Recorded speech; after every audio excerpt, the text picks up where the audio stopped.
Well, there was a few cool revelations in this chapter, but really to me, nothing more exciting and fun than just seeing everybody dance around a giant campfire, not giving a shit. One Piece, chapter 253, Varse. Excuse me, did you say farce? And here we are again with another one. Anyway, well, hello, my brothers and sisters of the Nerd Nation. I, as always, am Jim, here to bring you another review on the awesome and adventure-filled tale of One Piece. Our last chapter, of course, saw us with the crew being reunited. The Sky Knight, of course, Ganfal, is still wounded, and they kind of decided to go and make camp in the forest for the night, and they'll, obviously make repairs to the ship and try to figure things out and head on, tomorrow. And that's kind of how things were left off. We know that the Shandians were locked in battle with Enel's priests, and that's really kind of the whole summary of what happened. So, and we get a little bit of a continuation in that. So that's how things left off. Things pick up actually with the priests and the Shandians kind of just going at it hot and heavy over there, and not in the good way that you would think when you hear hot and heavy. They're obviously fighting, and Kamakiri, I believe his name is. They're like, Kamakiri is wounded. One of the Shandians, and they're like, oh no, we need to help him and regroup because we need everybody, right? One last push and we would have made it there, and that's what Wyper was saying. And the priests that remain, which we really haven't been introduced to except for Shura, but the other two we've actually seen them, and one's got these cool looking like thin Blade Runner type shades, looks like something on a Blade Runner, and the other guy's got that just wicked look to him, but he's got this like cool looking headdress that's kind of like just coming out of his head.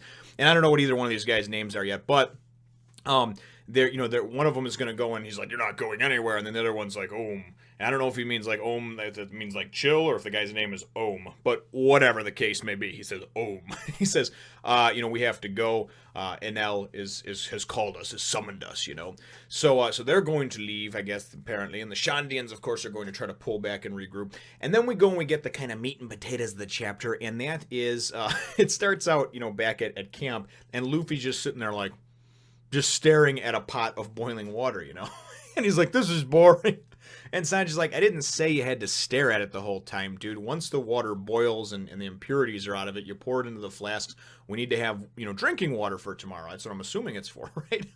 So, you wind up seeing them just kind of going, prattling back and forth and about with things. The neat thing is this is where you see the group camaraderie and everybody acting and working together. Zoro comes out of the forest. He's found like a frog and a rabbit or something like that. A couple of little animals that they can eat. And Chopper has come and found found garlic, and he's found aloe, and he's found all these different things. He's going to use some of it to actually make some ointments and things like that to help heal burns and to help heal the Sky Knight.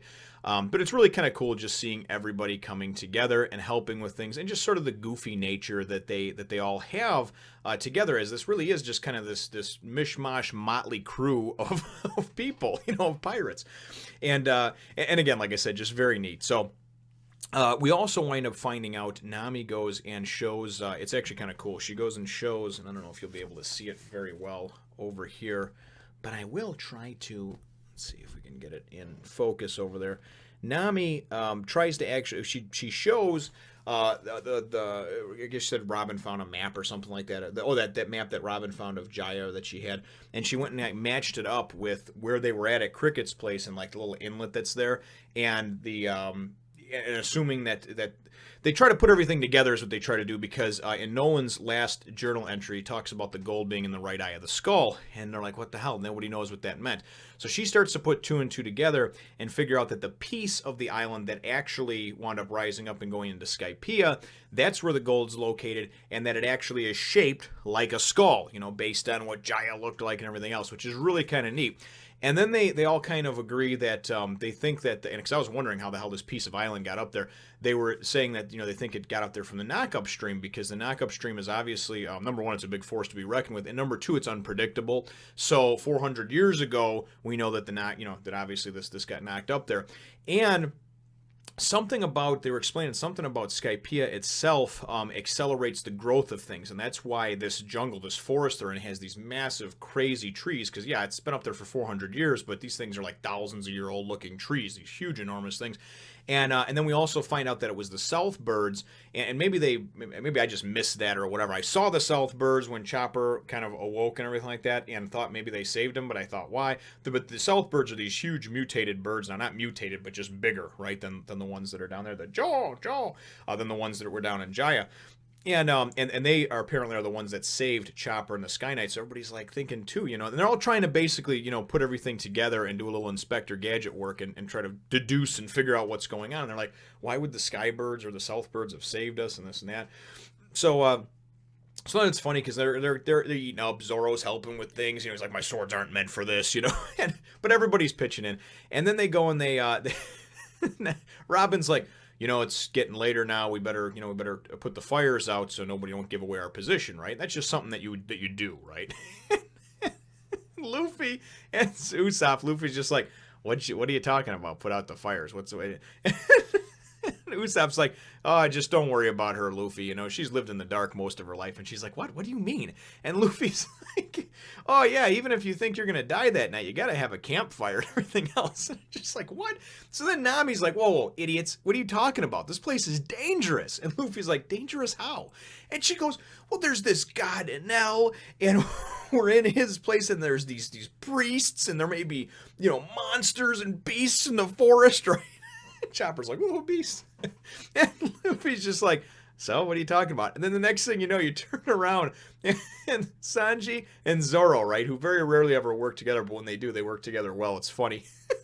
So they're standing there and they made this huge pyre, man. I mean, that you could burn bodies on with logs and shit, And they're like, is this big enough? And it's like, ta-da. And I mean, it's this huge 8-foot tall fire, So so anyway, so they wind up going and they all start just kind of loosening up and you just can't help but smile, when you read these chapters, when you talk about them. And that's really what I love about doing this. This is the rewarding part for me is I feel like I'm sitting around in a room with a bunch of other like-minded individuals that have that same interest in me, in that series, in that manga, in that comic, whatever it is. And obviously with this, it's One Piece, but it's very cool because you feel like, you can express these different types of things and these feelings because it obviously doesn't make you feel. And you can't help but feel overjoyed. They're all dancing around by the bonfire, acting goofy, right? And Sanji's like, yeah, besides, he's like, and he's waving this torch around that he's got, and he's like, besides, creatures are scared of fire and this and that. And you see behind him, it's like something out of a Scooby-Doo cartoon, right? You just see the blackness of the forest behind him and these little eyes, and he's like, oh my God, there's something behind you, Next thing you know, they got they're all hooting and hollering, having a good time, and they got the Sky Wolves, I think they call them. They're dancing with them too and having a good time, or just partying with them. They said even the Sky Wolves are joining in, and then the Sky Knight, Ganfal, he gets up, obviously heard what was going on and is well enough to get up. And he gets up and he's just like, only you guys would dare to go and do this on the sacred ground or whatever, in Enel's domain, in the Kami's domain. And it was funny, too, because prior to them, they were talking about how he's actually a Kami, a god or whatever, And Luffy just so simple-minded. He's like, so all we got to do is beat up the old guy? They're like, no, Luffy, it's not how it works. He's like a former god. Anyway, so Ganfal goes in and explains to him, he talks to him a little bit, and he's like, oh, I'm sorry, I'm such a burden and this and that. And then Zoro's like, what are you talking about? We owe you, buddy. You helped us out over here and this and that. Obviously, certainly tried to help save Chopper's life and everything. And, and they're like, come on, join us. Come have a good time, And he's like, no, it's fine. I'm not hungry. Don't worry about it. So he winds up going and sitting down and explaining to them the whole deal of Skypiea, with the clouds and everything like that. There's certain things that you can grow and place on clouds, but it's not like from the blue sea down below. It's not like that. Although this is a whole nother area and a whole nother world, things don't grow the same way and stuff. So they're actually on this piece of Jaya that came up there is actually considered sacred ground and sacred land. And for the reason that this is what they call the Varse, or Varth, as some people refer, Varth, whatever. It says Varse in the volume, but he goes and he holds up some dirt, and he says, this is what Varse is, because you can actually go and take this stuff, and you could actually grow something from it, a plant or some kind of food or whatever it is that you need, a tree, flower, you know what I mean? So this is considered sacred land, and obviously it's very sacred. So that Isa, when she went and said she had some Varse or whatever. That's what she meant with that, right? So we go, and then the last couple of pages goes and takes us back to the Shandians, or Shandians, and they're all, kind of, they've regrouped. They're camping out too, getting ready for the next day, and they're talking about the big push they got to make and everything else. And Kamakiri is wounded and this and that, and the girl, I forget what her name is for the life of me now, but anyway, she's fighting with Wyper, with Ass Wyper is what I like to call him, and he's like, no, and she's like, no, that's Isa's treasure. I told her I would bring that back for her. And she's basically got a backpack full of dirt, a backpack full of Varse, I guess, or whatever, right? And I don't know if it's just considered the dirt or if it's just everything in the land, the grass, the dirt, the flowers, whatever. But I'm assuming the dirt is considered like the treasure, the Varse, the sacred part of the land. But so he's being a dick and won't give it to her. No, we got to do this and that. And Kamakiri. So then Kamakiri comes in and he goes and he just knocks it away. And he's just like, I'm fine. I can still fight.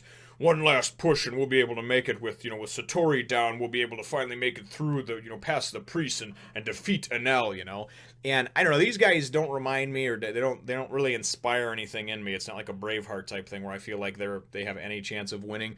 But that's just my personal opinion from what I've seen of them so far and just kind of seen them in action a little bit. And anyway, so he's just like, so we're going to go and take this land back, and after the 400 years, or what I think it's what he says, and after 400 years, restore this land to greatness, I believe is what he says. So let me pull this up over here. Yep, that's what he says. Here we go. If we defeat Enel, a mere bag full of Varse will be insignificant. Let us return Shandia to the state it was 400 years ago. So now we know that 400 years ago, when Jaya broke apart, whatever happened right around that time is what actually caused this split, this separation amongst people. So I can't wait to find out more and delve into that history. And that's how the chapter ends, though. And really, my chapter question for you is what are your thoughts on just the whole revelation of them putting together that, a piece of the island came up, and that actually, because they figure out then, they're going to split up the next day into two groups and everything else they talk about. But that's kind of their whole plan thing. Nami calls this meeting. But what do you think about how that whole thing was laid out? An actual piece of the island, somehow, whether it knock upstream or whatever, shot it up into Skypiea, right, where it is now. It's considered sacred land. So what are your thoughts on all of that? I really think that it's kind of a cool little twist, that you really didn't see coming. And although I thought that the treasure was up in the sky because I knew that we were going to Skypiea, maybe 30 chapters ago, I had no idea that an actual piece of the island, and I mean a good size one, was up there in Skypiea as well. So definitely kind of cool for me. But leave your answer to that question that I gave in the comments down below. Feel free to hit the thumbs up, the like button if you should think that I deserve it, and subscribe if you have not done so already. We will look forward to catching all of you in the next one, Nation. Ooh, sexy mama. If Nico Robin was a highway, I would ride her all night long.